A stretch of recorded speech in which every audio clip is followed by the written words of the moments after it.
Hola mis queridos amigos, estoy muy feliz de estar de nuevo con ustedes en estos 5 minutos tomándonos un café, ustedes y yo, con Clara Inés Chávez. Bueno, mis queridos amigos, vamos a hacer algunas reflexiones sobre el reciente paro de camioneros. Si bien es cierto que la huelga es un derecho, debe ser un último recurso cuando se han agotado todas las vías de negociación y de diálogo. Por eso nos preguntamos si los camioneros agotaron las vías de negociación y diálogo sin cuestionar si fue válido o no el ejercicio de sus peticiones y de sus derechos, que al parecer, según las noticias de prensa, sí fueron justos sus peticiones. El tema no es ese exactamente. El tema es para saber si el derecho a la huelga está por encima de otros derechos fundamentales, como el derecho a la vida, el derecho a la salud, a la movilización, a la libertad, a crear desabastecimiento y por ende inflación, es decir, aumentar la gravedad de la situación económica en la que estamos debido a las deudas que el gobierno anterior, según comunicación de prensa, pues asumió por el tema de la pandemia y tenemos los saldos en rojo. Debemos recordar, mis queridos amigos, que nosotros, los colombianos, así como tenemos derechos, también tenemos obligaciones. Y una de las obligaciones es ponernos la camiseta por el país cuando el país más lo necesita. No podemos agravar más las circunstancias económicas en que se encuentra. Esto no es un tema ideológico, no es un tema de partido político, es un tema de sentirse uno identificado con los problemas de su país, como lo hizo en su momento Alemania cuando se dio la reunificación de las dos Alemanias. La Alemania occidental no se quejó por ayudar ni apretarse el cinturón para que la Alemania que se encontraba en el contexto comunista pues pudiera reintegrarse de la mejor forma posible. Este es un gran ejemplo y por eso Alemania, su economía es una de las más importantes de la Unión Europea. En este orden de ideas, teniendo en cuenta, podemos decir que la huelga si bien es un derecho y que se tiene que hacer de manera pacífica, también podemos decir que cuando los camioneros o el líder de los camioneros hablaban de que se hicieron corredores humanitarios, según las noticias de prensa, inicialmente no se hicieron estos corredores humanitarios, pero independientemente de ellos no es un favor el que el líder de los camioneros y sus colegas hayan hecho este corredor humanitario. Pues recordemos que se trancaron buses en donde habían niños recién nacidos, niños de meses que se le habían agotado su alimento y que las personas hablaron con los camioneros para que les permitiera pasar y no lo hicieron. Habían ancianos, entonces perdieron sus citas médicas, personas que perdieron el vuelo. Entonces, recordemos que el derecho de los niños y el derecho de los adultos mayores están contemplados, están por encima de la Constitución, están contemplados no solamente en el ordenamiento jurídico y en la Carta Magna colombiana, sino en los tratados internacionales y son de obligatorio cumplimiento y tienen una condición de prioridad.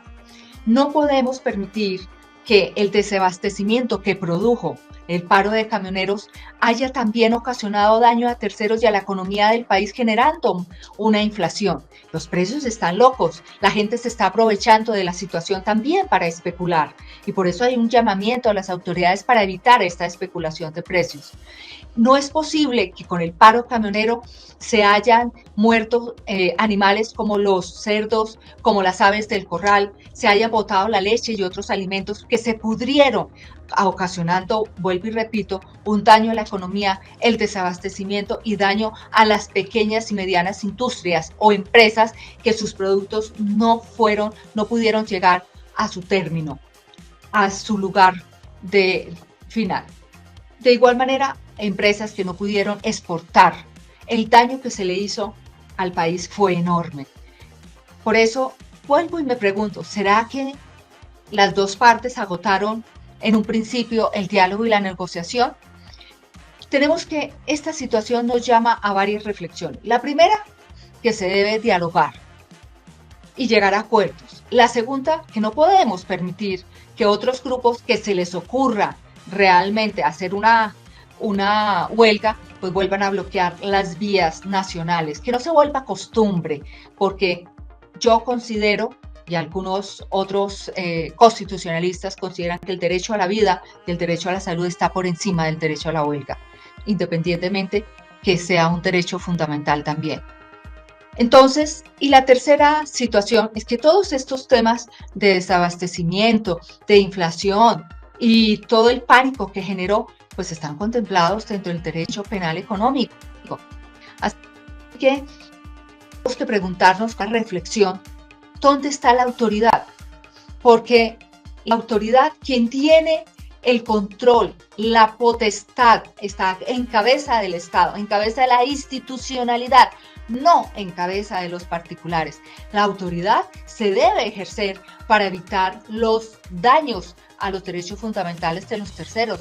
Recordemos a Juan Jacobo Rousseau, ese filósofo que habló del contrato social y que países cumplen con ese contrato social, que consiste en que los gobernados ceden parte de su soberanía al Estado, al gobernante, para que él cumpla la ley y nos obligue a nosotros a cumplir la ley, para que exista una convivencia pacífica y para que se respeten los derechos de la mayoría.